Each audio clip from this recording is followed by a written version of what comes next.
Assalamualaikum warahmatullahi wabarakatuh. Apa kabar sahabat Multazam? Selamat datang di channel Multazam TV. Berbuat baik kepada orang tua atau birrul walidain menempati posisi yang sangat istimewa di dalam agama Islam. Perintah untuk berbuat baik kepada orang tua ditempatkan Allah pada ranking kedua setelah perintah untuk beribadah kepada Allah Subhanahu wa taala. Sebagaimana firman Allah, wa'budullaha wa la tusyriku bihi syai'a wa bil walidaini ihsana. Sembahlah Allah dan janganlah kamu sekalian mempersekutukannya dengan sesuatu apapun. Dan hendaklah kalian berbuat baik kepada orang tua. Quran Surah An-Nisa ayat 36. Demikian juga Allah SWT menempatkan perintah bersyukur kepada kedua orang tua setelah bersyukur kepada Allah. Allah menjelaskannya di dalam Al-Quran, وَوَصَّيْنَا الْإِنسَانَ بِوَالِدَيْهِ حَمَلَتْهُ أُمُّهُ وَوَهْنًا عَلَى وَهْنٍ وَفِصَالُهُ فِي عَامَيْنِ أَنِ اشْكُرْ لِي وَلِوَالِدَيْكَ. Dan kami perintahkan kepada manusia supaya berbuat baik kepada kedua orang tua, yang mana ibunya telah mengandungnya dalam keadaan lemah dan semakin lemah, dan menyusuinya selama 2 tahun. Oleh sebab itu bersyukurlah kepadaku Allah dan kepada kedua orang tua. Quran Surah Luqman ayat 14. Sebaliknya sahabat Multazam, durhaka kepada orang tua atau uququl walidain adalah sebagai dosa besar yang menempati posisi kedua sesudah dosa syirik.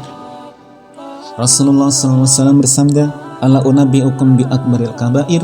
Qulna, "Bala ya Rasulullah." Qala al-isyraku billah wa uququl walidain. Maukah aku beritahukan kepadamu dosa besar yang paling besar? Kami para sahabat menjawab, tentu wahai Rasulullah. Rasulullah SAW bersabda, menyekutukan Allah dan durhaka kepada kedua orang tua. Hadis riwayat Bukhari. Sahabat Multazam, berikut adalah kisah Uwais bin Amir Al-Qarni, seorang pemuda yang tidak terkenal di bumi namun terkenal di langit karena sangat berbakti kepada kedua orang tua. Namun sebelum lanjut, mari kita bersama menebar kebaikan dengan cara subscribe, like, and share. Karena sebaik-baiknya manusia adalah yang paling bermanfaat bagi manusia lain. Barang siapa yang menunjukkan pada suatu kebaikan, maka baginya pahala seperti pelakunya. Sahabat Multazam yang dirahmati Allah Subhanahu wa taala, di negara Yaman tinggallah seorang pemuda yang bernama Uwais Al-Qarni.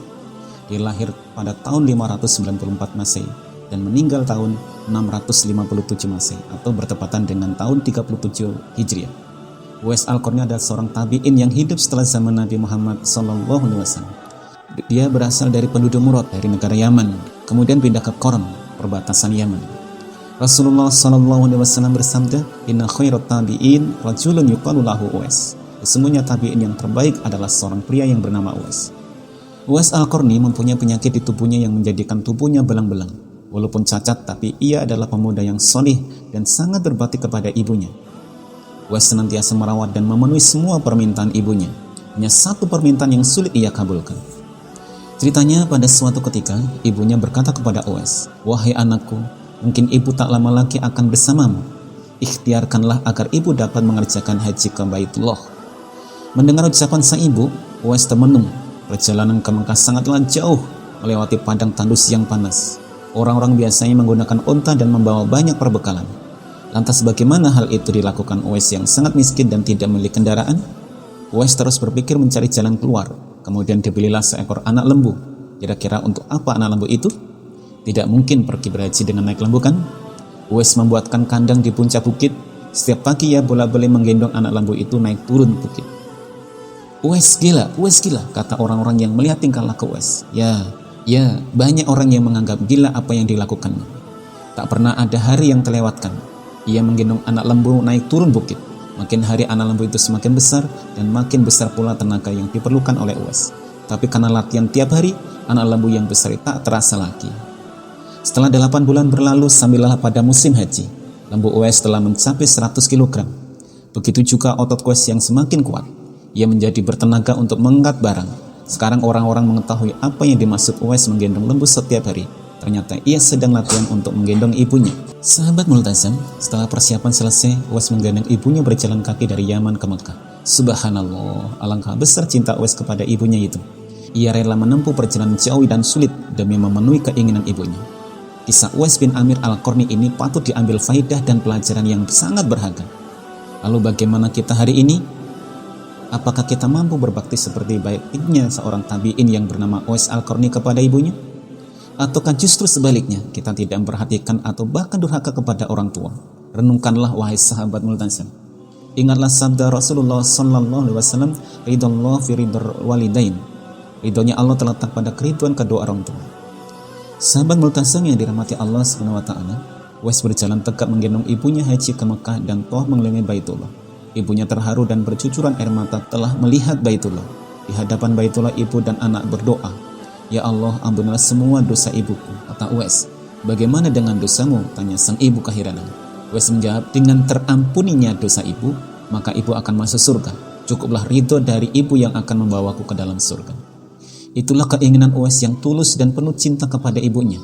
Uwais ketika itu juga sembuh dari penyakit, hanya tertinggal bulatan putih sebesar 1 dirham. Sahabat Multasam yang dirahmati Allah SWT, tahukah kalian apa hikmah dari bulatan yang disisakan Allah? Itulah tanda yang dijelaskan Rasulullah SAW kepada Umar bin Khattab. "Ya'ti alaikum Uwais bin Amir ma'amdati ahli Yaman min murad thumma min qarn kana bihi barasun fabaru'a minhu ila mauti adirham lahu walidatun huwa biha barrun law aqsama 'ala Allah la abarrahu fa in istata'ta ay yastaghfir laka faf'al." Nanti akan datang seorang bernama Uwais bin Amir bersama rombongan dari Yaman. Ia berasal dari Murad kemudian pindah ke Qarn. Ia memiliki penyakit kulit kemudian sembuh darinya kecuali bagian 1 dirham. Ia punya seorang ibu dan sangat berbakti kepadanya. Seandainya ia mau bersumpah kepada Allah, maka akan diperkenankan yang ia minta. Jika engkau mampu agar ia meminta kepada Allah supaya engkau diampuni, mintalah kepadanya. Hadis riwayat Muslim. Maksudnya, di zaman Umar bin Khattab nanti akan lahir seorang manusia yang doanya sangat makbul, yaitu Uwais bin Amir al-Qarni. Dia berasal dari Murad kemudian pindah ke Qarn. Sahabat Multasam yang dirahmati Allah SWT, waktu terus berganti dan Rasulullah SAW wafat.